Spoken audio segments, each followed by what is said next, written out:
Pulsus paradoxus is an exaggeration of the normal inspiratory fall in systolic blood pressure. This is inspiration, this is expiration, respiratory tracing. You can see that in expiration the pressure is more and the pulse volume will be more. Typical condition which causes Pulsus paradoxus is cardiac tamponade. But that is not the most common condition.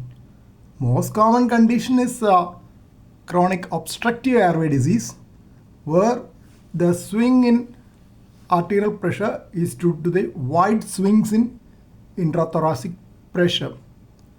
Rarely, Pulsus paradoxus may be noted in constrictive pericarditis and restrictive cardiomyopathy as well.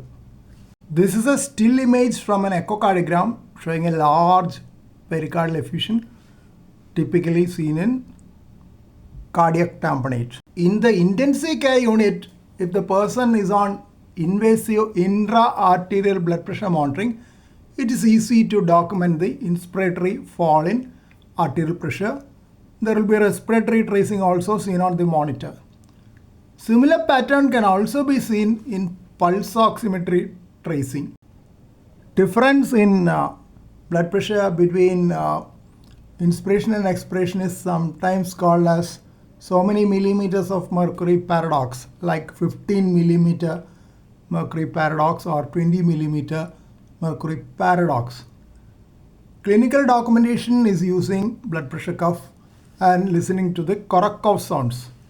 But this is time consuming and should not be attempted in cardiac tamponade, where the priority is to get a pericardial aspiration and relieve the tamponade, which is life-saving. This can be attempted in persons with chronic obstructive airway disease, where it is a chronic situation. You can check for the Pulsus paradoxus measurement and documentation by listening to the Korotkoff sounds. This is documented in normal inspiration and expiration. We should not ask the person to take deep breath. Cuff pressure is elevated above the presumed systolic pressure and we listen to the Korotkoff sounds. Initially, we will hear Korotkoff sounds in expiration only with a gap in between during inspiration. And as the cuff pressure is lowered further, it will be heard in both inspiration and expiration continuously.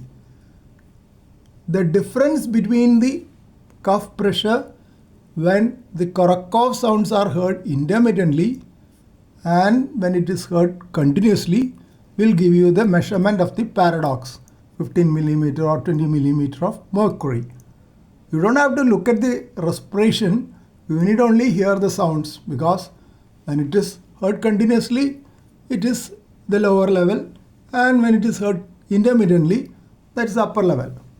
That's the way of clinically documenting the difference in pressure between inspiration and expiration.